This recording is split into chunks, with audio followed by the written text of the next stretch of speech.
Let me tell you about my mom. My mom was 42 years old when I was born, and she started exercising for the first time in her life. She started by running around the block, and then she started doing 5K races, and then she started doing 10K races, and after that, she ran a marathon, and after that, my mom did a triathlon. By the time she was 57 years old, my mom was trekking uphill to the base camp of Mount Everest. And let me tell you about my dad.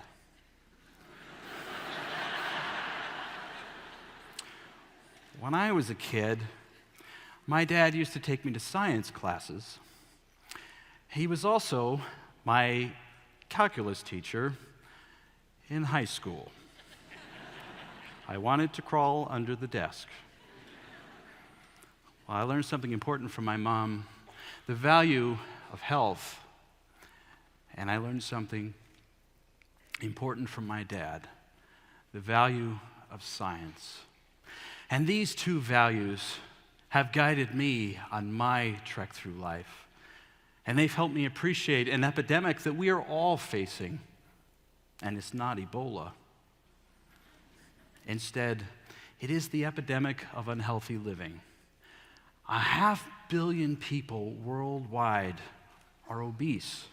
And you would think that 50 years after the first U.S. Surgeon General's report on the dangers of tobacco was published, that we'd be beyond the problem of smoking. Today, 1 billion people worldwide use tobacco. Tobacco and obesity are two of the most preventable causes of premature death. Solving these problems is like trying to solve a jigsaw puzzle. We engage in unhealthy behaviors because of our genetics, because of brain neurotransmitters, because of environmental influences such as peers and the media.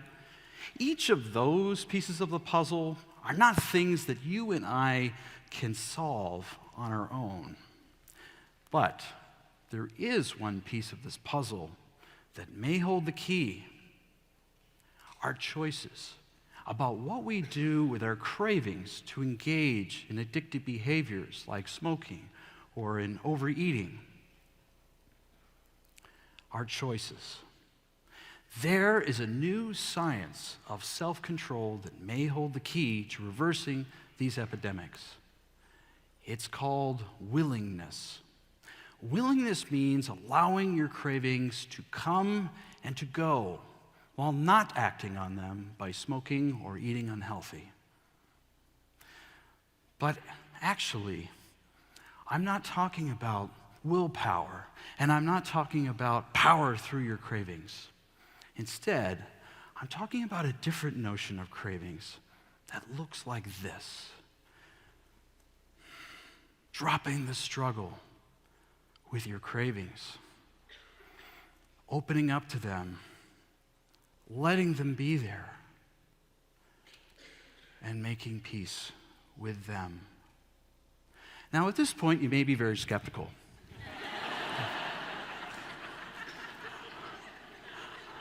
I was, when I first heard about it years ago. A friend of mine came to me with a book on willingness. He said, "Jonathan, this book will change your life forever." And I said, "Oh, okay, yeah, I'll check it out." So I went through it and thought, nah, it's a bunch of psychobabble. Tossed it aside. Until some years later, when my wife brought me to a workshop on willingness at the University of Washington. And I was blown away. So then I read the book, and then I read a lot of books on willingness, and I got trained in it. And what I learned was that willingness is part of acceptance in the acceptance and commitment therapy approach to behavior change. It's a broad approach to behavior change. It's being used to help people with anxiety disorders, with addictions. Even some innovative companies are now using it to help improve their employees' performance and reduce their stress. Now, to understand why I was blown away, you have to understand the world that I live in. In my research world, a common way you help people quit smoking and lose weight is you teach them to avoid their cravings, avoid thinking about smoking, distract yourself from food cravings. There's a song from a Broadway show that captures this perfectly. It goes like this. When you start to get confused because of thoughts in your head, don't feel those feelings. Hold them in instead. Turn it off like a light switch. Just go click. We do it all the time when you're feeling certain feelings that just don't seem right.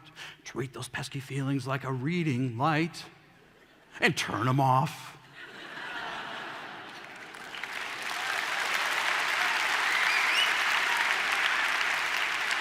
We all live in this world where the song we keep hearing is turn off the bad feelings.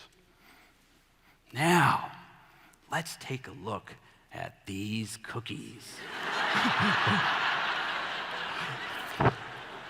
They just came out of the oven. Oh, they are so good. Oh, they're so delicious. Just feel that craving to eat those cookies. Oh, they're lovely. They're so good. Now, turn it off.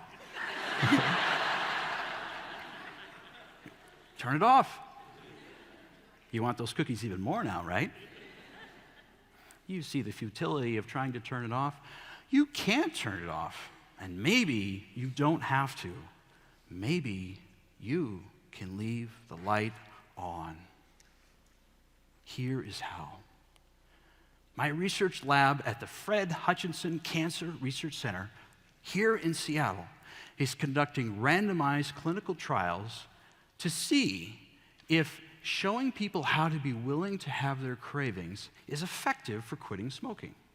We are conducting trials in face-to-face interventions, in a telephone quit smoking hotline, in a website called webquit.org, and in an app called SmartQuit.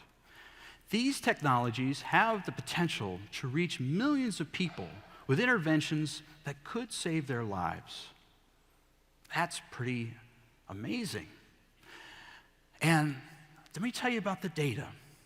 When you pool together the results from 6 clinical trials, all 6 that have been published to date, including trials conducted by our colleagues, what we see is that for the people who were assigned to the avoidance approach, avoiding your cravings, some of them quit smoking, and it varied depending on the study. However, for the people who were randomly assigned to the willingness condition, twice as many quit smoking. Very, very encouraging. Now, of course, the data only tell us one small part of the story.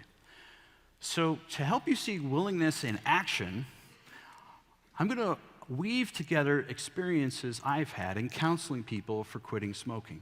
And I'll together refer to them as one person that we'll just call Jane. So as is typical of people who come in to want help for quitting smoking, Jane was a 45-year-old person who started smoking when she was a teenager.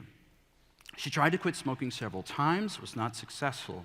So she was very skeptical that anything new was going to be helpful to her for quitting, and yet she was really hopeful that this time would be different. So the first thing that I showed Jane was to be willing, that is to be aware of her cravings in her body. So to notice where she felt cravings in her body.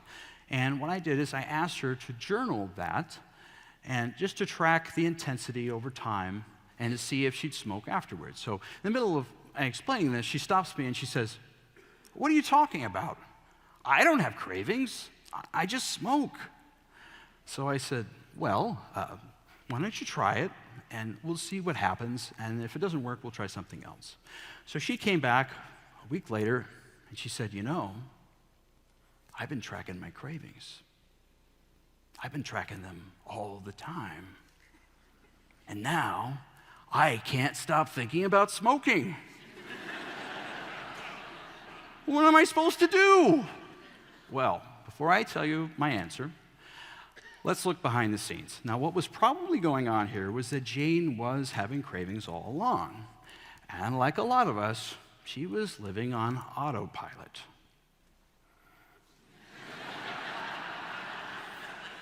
You wake up in the morning, you smoke a cigarette, you have a cup of coffee, you smoke a cigarette, you get in the car, you smoke a cigarette.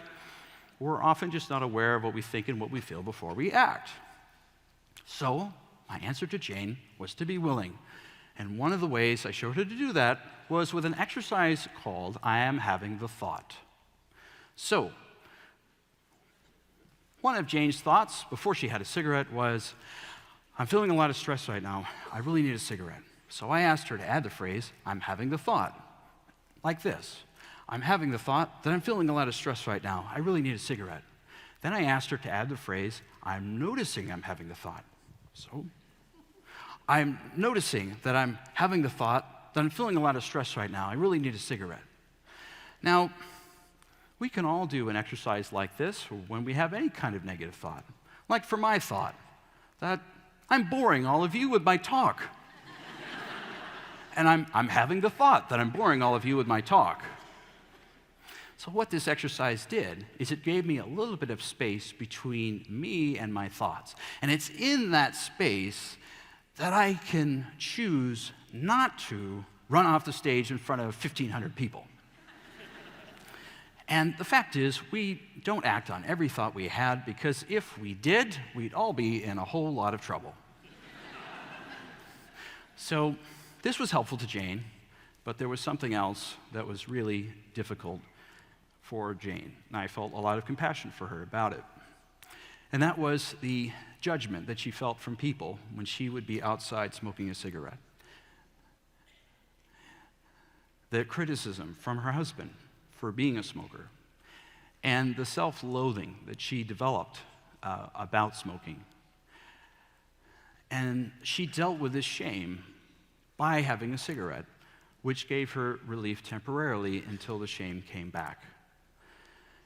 So I said to Jane, what would it be like if we tried to honor this feeling of shame as part of the human experience? If you had a close friend who was feeling shame about smoking, I said to Jane, what would you offer this friend as words of caring and kindness? And could you then offer those words to yourself, Jane? And she looked up, and she had this look of this temporary respite from the shame, which made it just a little bit easier next time not to act on the craving. So here's the secret to self-control. The secret to self-control is to give up control. Because otherwise, we get into a tug of war with a monster, a craving monster. And the craving monster says, come on, smoke a cigarette. Come on, have that cookie. Come on. And you're on the other side saying, no, craving monster, I'm going to distract myself from you. I'm going to ignore you. No, no, no, no. And craving monster says, no, no, come on, you know you want it.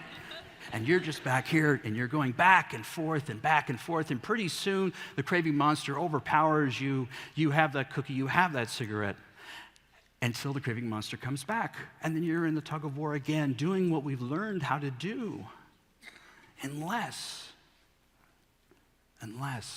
you drop the rope. And what you discover is if you just allow the monster to occupy a space in your body, you discover in a few minutes that the craving monster is not as threatening as he appears.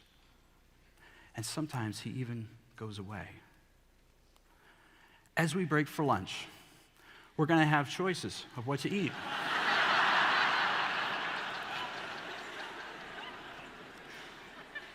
When you see them, try to be aware of the cravings in your body. Try to be willing to have those cravings, see if they pass on their own.